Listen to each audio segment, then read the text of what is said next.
A Mom for Alexander. Story and pictures by Jenny Goeres, with a special introduction to parents by Kay Kuzma. To the mommy or daddy with an adopted child. Every child needs to feel special, regardless of the circumstances at birth. Being chosen for adoption is an honor, and you want your child to understand this fact. How can you explain adoption to a young child so he or she will begin to realize just how valuable he really is? That's why A Mom for Alexander was written. Use this story as a springboard for discussions with your little one. If you don't know what to say, why don't you try something like this? Every calf needs a mom of his own, and so does every child. Sometimes at birth, mommies aren't able to take care of their children. When this happens, it is important that a child find a mommy and daddy who will feed him, take care of him, and love him in a very special way.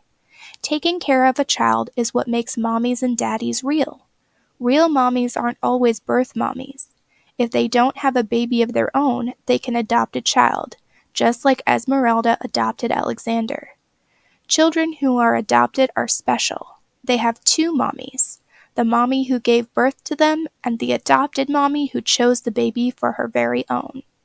You are a very special child because just like Alexander, you are adopted.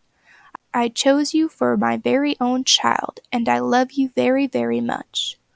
A Mom for Alexander is a delightful story. I have a feeling your special chosen child will want you to read it over and over again. And don't forget to end with an extra hug and kiss. Dedicated to Dad and the real Esmeralda, a cow who loves all calves. In early spring, all our cows have calves. We watch them closely and try to take care of them. But Esmeralda's calf was born so weak he died. Esmeralda looked sad, and she hurt because there was no calf to drink the milk from her udder. "Why do calves have to die, Daddy?" Dad tried to think of an answer and looked across the fields to the woods. In the trees we could see another cow, Alice, and beside her was a tiny calf. The forest at night was no place for a newborn calf, so we set out to bring them to the barn. The little calf was a bull, and we named him Archie. A newborn calf can get up and walk right away, but it was a long way to the barn, so Archie got to ride in the wheelbarrow. After Alice and Archie were settled at the barn, we looked back across the field and were surprised to see another tiny calf.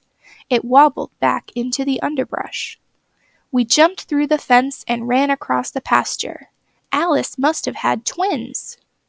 We searched for the little calf everywhere. Finally, we found it, asleep by the log all alone. He was a little bull, too. He had a pink nose and white face like his brothers, but he had white on his legs that looked like long socks. We named him Alexander. Alice was not happy to see Alexander. She wouldn't let him nurse, even when we tied her. She kicked when he tried to get some milk. "Why won't she feed her own baby, Dad?" Dad thought a little. "I guess Alice is worried that there isn't enough milk for two calves, so she'll only let Archie drink." Dad filled a bottle with warm milk, and we got to feed Alexander. When he got used to the nipple, he sucked hungrily until the milk was gone. He swished his tail happily back and forth and sucked on our fingers. Esmeralda watched longingly as the mama cows cared for their babies. They mooed deep-voiced, gentle moos and licked the babies' faces. We tried to do the same for Alexander, but we weren't as good at it. We asked Dad who will take care of him at night. "He'll be fine," Dad replied. "His stomach is full, and we'll make him a warm place to sleep." But we couldn't help worrying about him. The next morning we heard Dad call while we were still in bed. "Girls, come with me. I've got something to show you at the barn." We looked around at the cows, happily tending their calves. "Where's Alexander?" Dad pointed to Esmeralda, mooing gently to a little calf that was swishing his tail and hungrily nursing the warm milk from her udder. "It's Alexander. He'd found a mom of his own."